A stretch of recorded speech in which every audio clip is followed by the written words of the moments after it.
It's Starblind right here on your Classic Metal Show with The Everlasting Dream of Flight. I love that band, man. That's like the best Iron Maiden since before Blaze. Exactly. It really is amazing, the talent of some of the bands out there that are reminiscent of the classics. Mm-hmm. But they will never get the accolades or, rise to any kind of prominence in this day and age. But yet they're out there still doing, making albums, CDs, whatever you want to call it. Sure. And they'll never get the praise. No, instead people just keep going with the same retread style. And I'm as guilty as anybody. I'll be honest. If there was what's the name of the band? Starblaze? Starblind. Starblind. If Starblind put out a new record and Iron Maiden put out a new record, I know which one I would grab first. That's because you're familiar with it. Yeah, and that's it. But it's funny that they don't.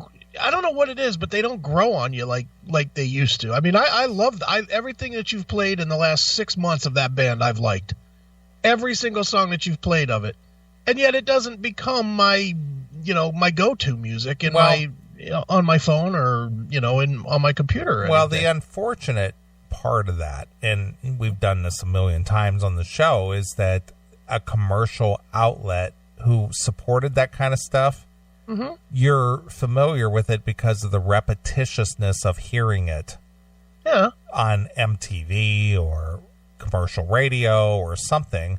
Mm-hmm. And because you're not tuned into that anymore, you don't hear it as often, and it doesn't become something that's implanted in your head anymore. Right. And that's what it is.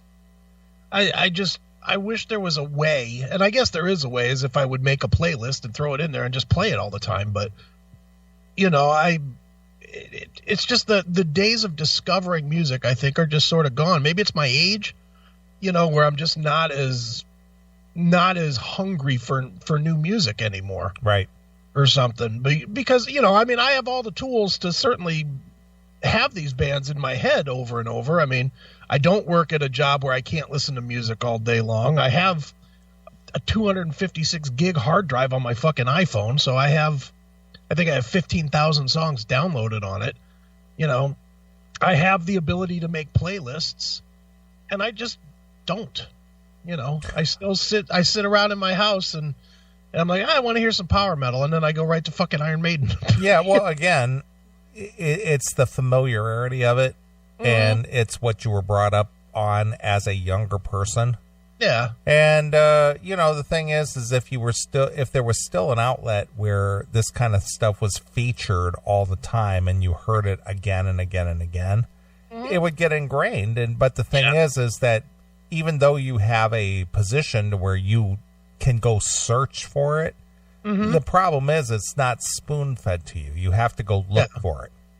Yeah, and I do think, though, that there is, as we've gotten older and the way the industry has changed to where there's just so much music out there now, there's not as much hunger for new stuff. I mean, I can remember in my 20s getting that Concrete Corner CD or tape at the time. I would go and get that Concrete Corner tape whenever it would come out, and I would listen to it. If I heard any band that I liked, I would go and buy the record the minute it came out. And that day is done, man. Yeah. I mean, it's just not like that anymore. I agree. There's not that hunger. I don't personally have that hunger anymore.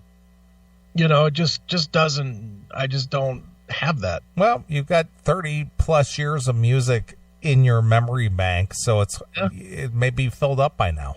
Yeah, pretty much. I'm done. You're not a kid. You're not a kid out there trying to conquer the world or discover the world.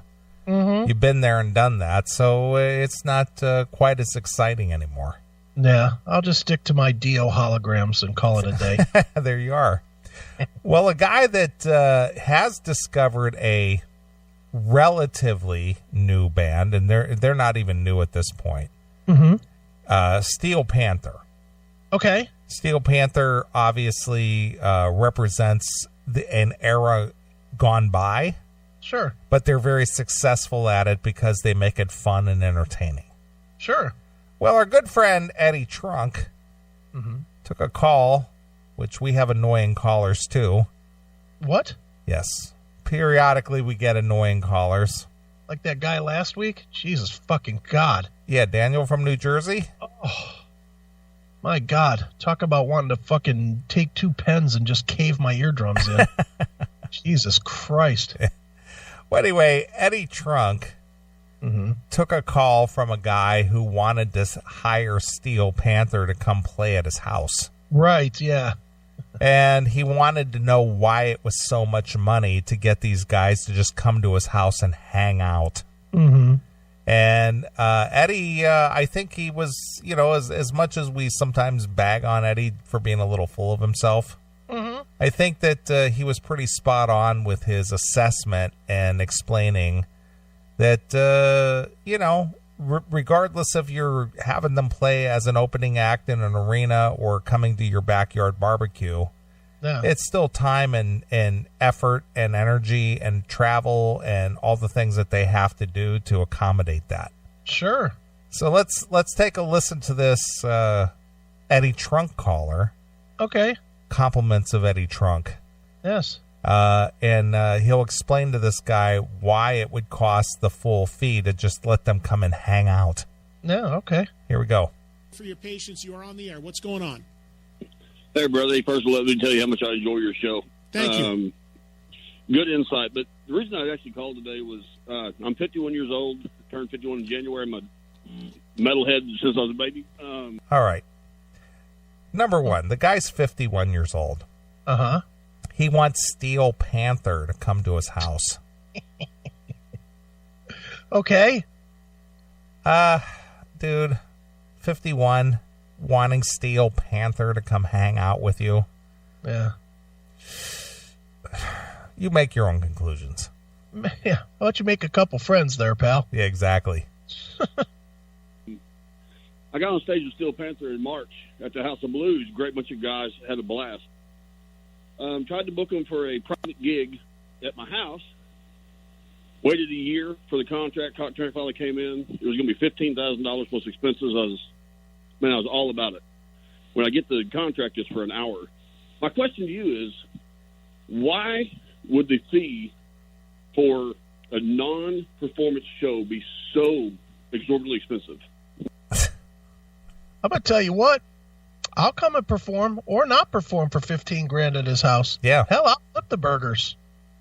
I'll cook. I'll fucking sing. I'll do whatever he wants. 15,000. Look, good for this guy for having an extra $20,000 to throw away. Well, he didn't do it. No, he didn't do it because... But he was surprised at the cost of the contract. But if they would have come and said, yeah, we'll give you a set and everything else, he probably would have done it. You think? Well, he said right in the clip you just played, he was all about it. Yeah, he was all about it before he saw the price. Oh, you think that's what... I thought he said that he saw the price and was still all about it, but then he saw that... I thought the reason he didn't do it was because it was only for an hour. Yeah, and he was annoyed that it's only for an hour without a performance. Well, he didn't ask for a performance. He just wanted to come there and hang out. Yeah, just wanted to come in their spandex and fucking hair... hang out in the backyard. Yeah. What do you mean non-performance show? You were booking Steel Panther to what? Just to show up at your house? Yes. Well, what did you want him to do? Yeah, I'm a musician. I've been playing guitar since I was old enough to walk. It was basically just wanted to hang out and jam for a couple of hours and send them home. I was going to pay for expenses here. They didn't have to perform for the public. It was just me. It was $15,000 for 60 minutes. Well, he goes, I was going to pay for their expenses here. Well, yeah. So, wow. Yeah, that's what I want to do. I want to go and hang with some guy I've never met before and blow a full day of, travel and being on planes and fucking with TSA and, and then play guitar in the backyard with some guy and hear his stories about chicks he banged and then go home. That's what I want to do. That's cool. I'll do that for free. Fuck that. Yeah, I was going to pay for expenses and have him jam for a couple of hours. Yeah, well, I'll just tell this guy right now, I'm no Steel Panther, but $6,000, you got me. $6,000, I'll come spend the whole fucking day with you. And I'll tell you every story I've ever known. And I'll let you play guitar and tell you you're good. Yeah. Why not? Best I ever heard. My God, dude. Eddie Van Halen ain't got shit on you. Play me another one. I've hung out with George Lynch. Dude, that guy's an amateur next to you. Yeah. Is this a money order? Okay, then you're great, pal. As long as it's not a check that could bounce. Well, I mean, Larry, in fairness to them, that's not that exorbitant, to be honest with you, because I'm sure that those guys would rather play for that amount of money than to sit and jam with you. I mean, that's no offense to you, Larry. I'm just saying that's how musicians and artists think. I mean, it's a very awkward thing for them to just come and hang out in your house or sit there with you. I understand you're willing to pay for that, and thanks, Larry. I got to move because I got a lot of calls in short time. In other words, you're an idiot. Get off my phone. Next. What did Eddie just say? Your manager's telling us you got to go? Yeah, only he said it nicer than us. Oh, man. Eddie does get some fucking dummies calling that show. No, he is national, so, and he does have a bigger platform, so yeah, he could definitely attract a way bigger selection of people to call in. Yeah, and they have no fear of being made to look stupid. Of course not. Because Eddie's not going to do that to them. Nope. Gregory in the chat room, how much for Carmine and the Rockers? That's a good question. Yeah. That's a very good question there. What the hell? I don't care who the band is. If you're going to have a legitimate band come to your house, you're going to pay a good bit of money. Now, you know who this guy should look up? Quiet Riot. He could probably get them for $3,000. $3,000 to $5,000. $3,000 to $5,000. Yeah. And they'll bring their own beer, probably. Yeah, but he wants to hang out with a fun band, though. All right, well, they could be fun. I don't know if you've heard, but their lead singer was on American Idol. Oh, okay. Voice or whatever show. Whatever. All right. But, I mean, it's an awkward thing. So, in a way, you're paying for that awkwardness. And it's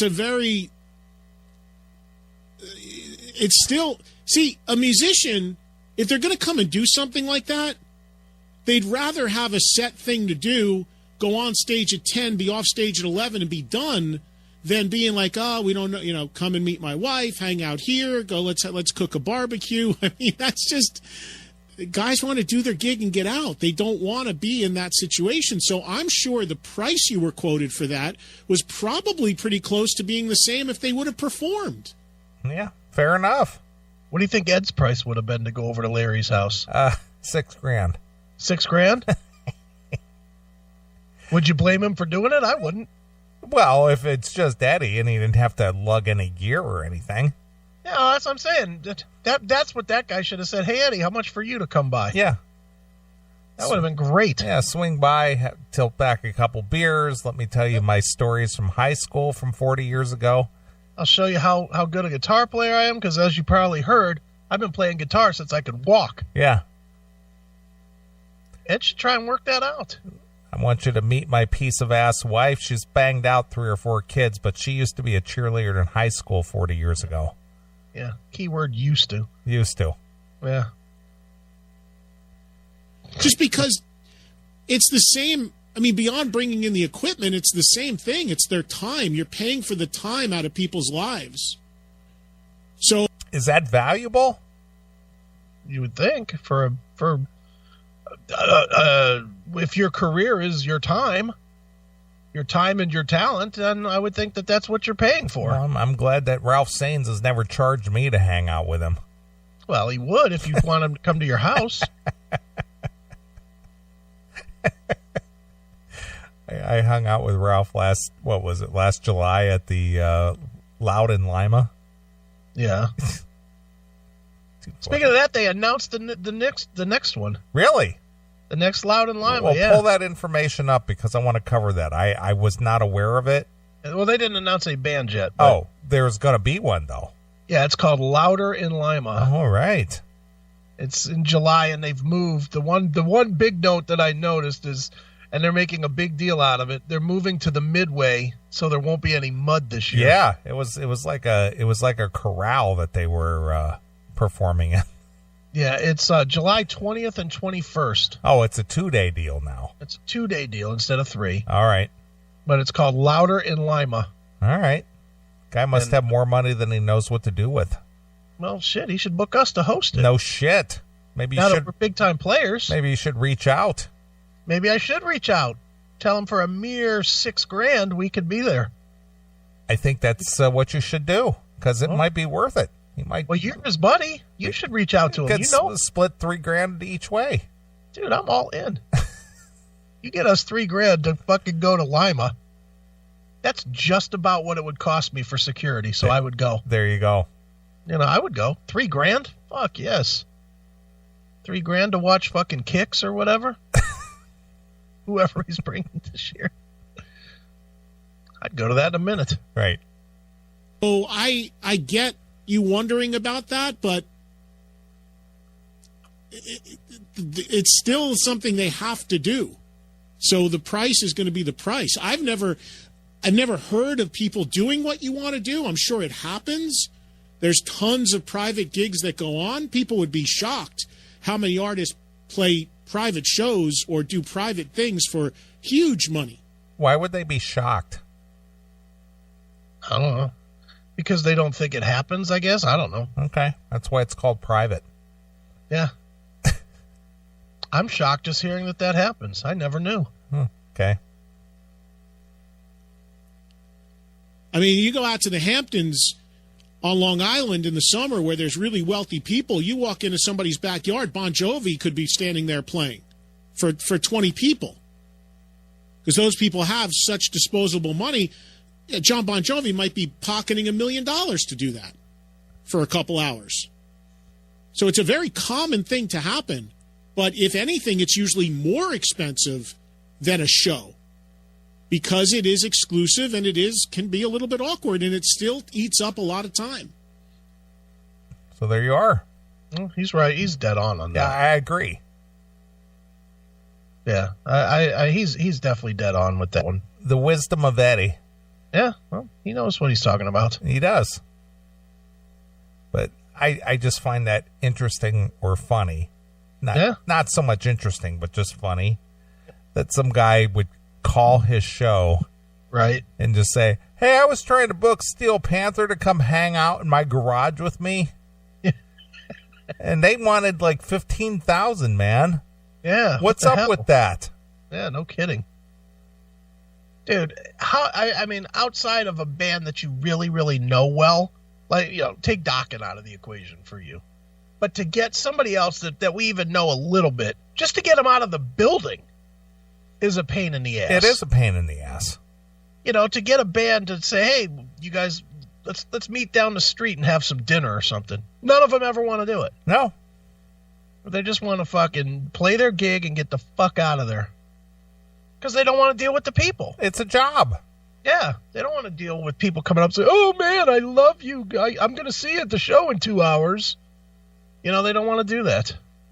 They just want to fucking make their money and get the fuck out. Yeah, they show up for the gig and they do their thing and they go home. That's why so many of them fuck up on the name of the city, because they don't even care where they are. They don't care if they're in Cleveland or Houston or wherever. They just care that they're that their check cleared. That's it. Too funny. It is funny.